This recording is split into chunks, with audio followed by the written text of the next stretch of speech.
Morning, students. Welcome to the course on finite element analysis. Today's topic is heat transfer problems in 1D. The course outcome 2 is solve 1D and 2D scalar wave problems by applying conduction and convection conditions. Steady state heat transfer. So heat transfer is the movement of heat energy from one substance to another substance. That is from hotter substance to a colder substance. And heat always travels from a region of higher temperature to a region of lower temperature. Yes. Forms of heat transfer. There are three modes of heat transfer: conduction, convection, and radiation. Conduction. Conduction is a process by which heat is transferred through a medium from one particle to another particle, where you can see from this figure, there is heat being transferred from one medium to another medium through this metal, and the heat is transferred through this metal, and that heat transfer is conduction, where each and every particle in the metal transfers the heat. So heat transfer by conduction is the transfer of heat through direct contact. Conduction process is quantified by Fourier's law. By Fourier's law, in a thermally isotropic medium, the formula for 2D heat transfer is given by Qx is equal to minus K del T by del X. And similarly, Qy is equal to minus K del T by del Y, where T is the temperature field in the medium. Qx and Qy are the components of heat flux with the unit of watt per meter square. And K is the thermal conductivity of the material, unit of watt per meter per degree centigrade. And del T by del X and del T by del Y are the temperature gradients in X and Y directions. Convection is the process by which heat is transmitted from one place to another by the movement of heated particles, primarily in liquids and gases. So you can see there is a radiator which warms the room by warming the air around it. The warm air then transfers heat to the rest of the room through convection. You can see the air particles move from one place to another place, thereby transforming the heat to the rest of the room. The governing equation of convection is Q is equal to H into Ts minus T infinity, where Q is the convective heat flux in watt per meter square, and H is the convective heat transfer coefficient or the film coefficient of unit watt per meter square per degree centigrade, and Ts and T infinity are the surface and liquid temperatures respectively. Radiation. So radiation is the method of heat transfer that does not require any medium. So you can see from here heat transfer from sun. So there is radiation. It travels through the empty space to the earth, and there is no direct contact between the substances particles. So heat is transferred by electromagnetic waves. So radiation is the mode of heat transfer which takes place without any media.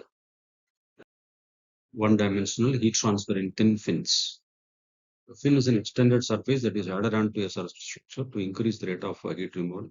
You can see from this figure, the engine of the motorcycle, there are fins like protruding from this letter just to for easy dissipation of heat by the mode of convection. One-dimensional heat transfer in thin fins.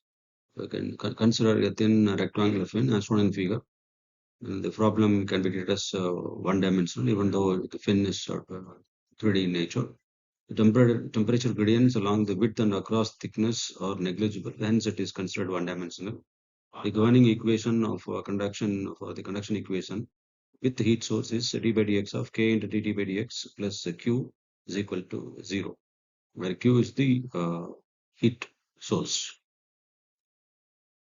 So the equation of temperature function T for one-dimensional heat conduction is given by T is equal to N1 T1 plus N2 T2, where N1, N2 are shape functions, and T1, T2 are a temperature at node 1 and temperature at node 2.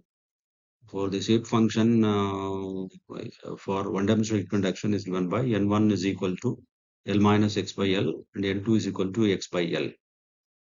This N1, N2 are shape functions which are to be calculated for each and every point within the element. And using this, you can find temperature at any point within the element. Equation for a stiffness matrix for one-dimensional heat conduction is given by K is equal to AK by L 1 minus 1 minus 1 1, where A is the cross-sectional area and K is the thermal conductivity of material, and L is the length of the element. And this is for the pure conduction equation. For with the conduction and the convection, and there are two cases: if end is insulated and if end not insulated. This is for a fin, where if end is insulated, the equation is given by K is equal to AK by L into 1 minus 1 minus 1 1, which is the pure conduction, plus HPL by 6 2 1 1 2, which is for convection, and which is purely for the surface convection, where H is the heat transfer coefficient and P is the perimeter and L is the length of the element. And second case, if end is not insulated, the equation of stiffness matrix K is equal to the conduction component, which is AK by L 1 minus 1 minus 1 1, and then the surface convection HPL by 6 2 1 1 2, plus the end convection, which is given by H into A 0 0 0 1, and the last one for the second node. If convection takes place in the second node, it is 0 0 0 1. Or the second equation, K is equal to AK by L 1 minus 1 minus 1 1, plus HPL by 6 2 1 1 2, plus HA into 1 0 0 0, if no, if a convection takes place through node 1. Thermal load vector for the fin problem. So the conduction component of load vector F is equal to HP into T infinity into L by 2 into 1 1. And the convection component of load vector F is equal to H into T infinity into A 0 1, or H into T infinity into A 1 0, depending upon which through which node the convection takes place. So here P is the perimeter and L is the length of the element.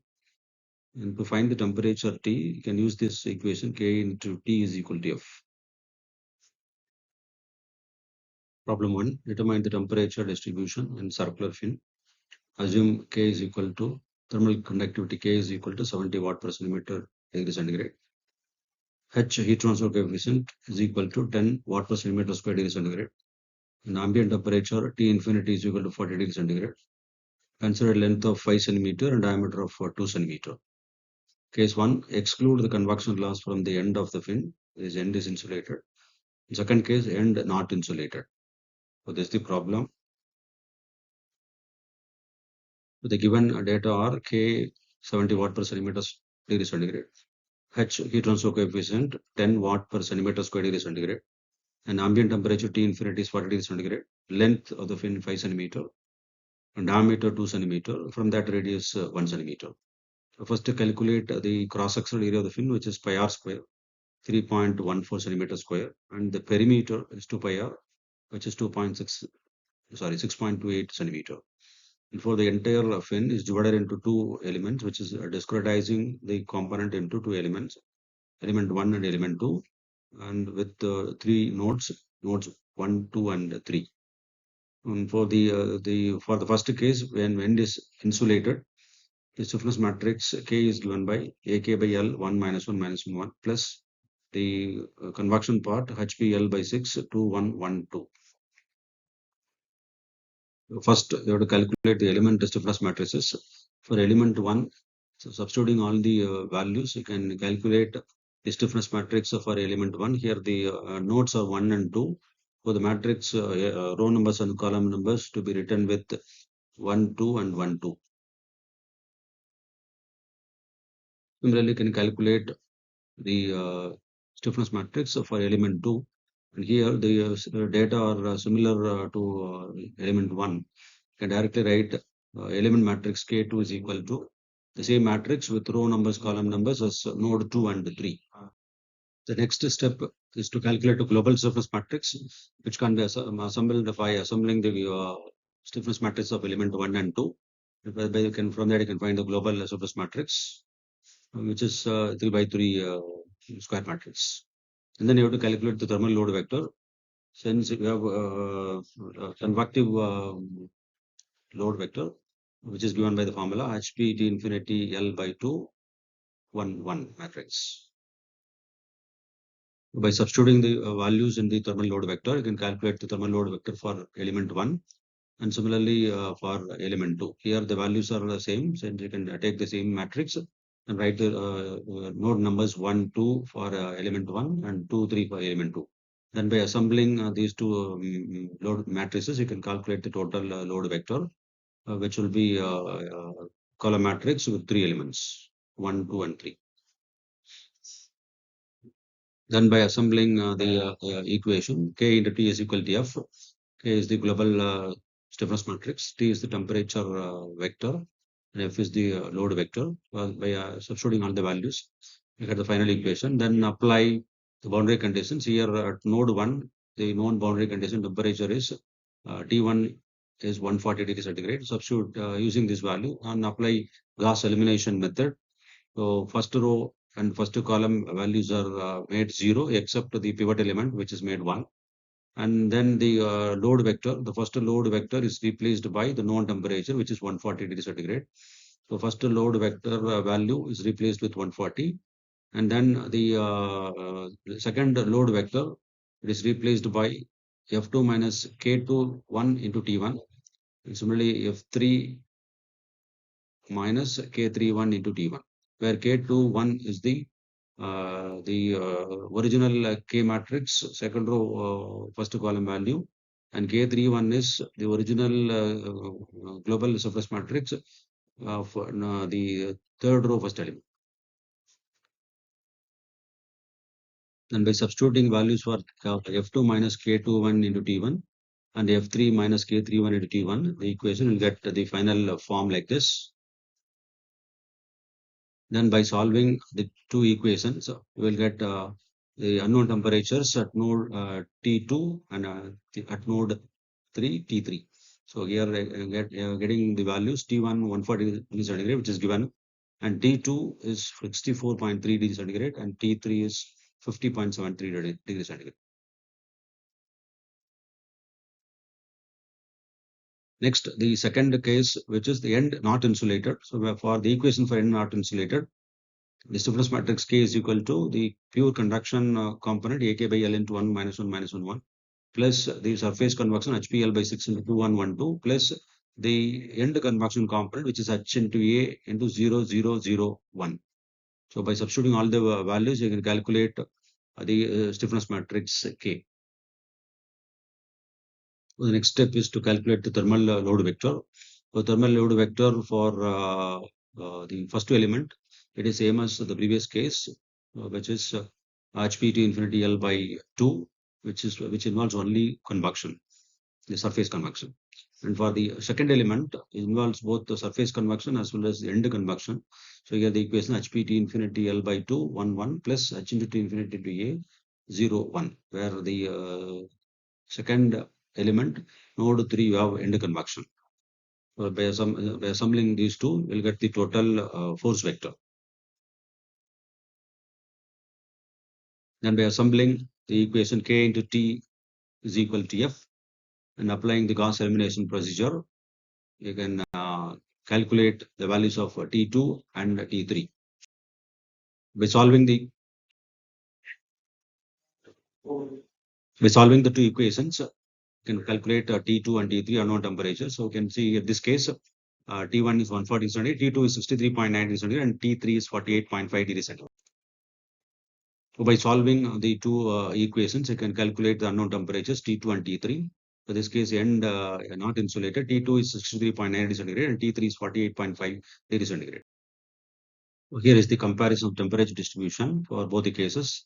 When end is insulated, T2 is 64.3 and T3 is 50.73. And for second case, when end is not insulated, the temperature T2 is 63.9 and T3 is 48.5 degrees. There is a decrease in temperature because of end not insulated. Thank you.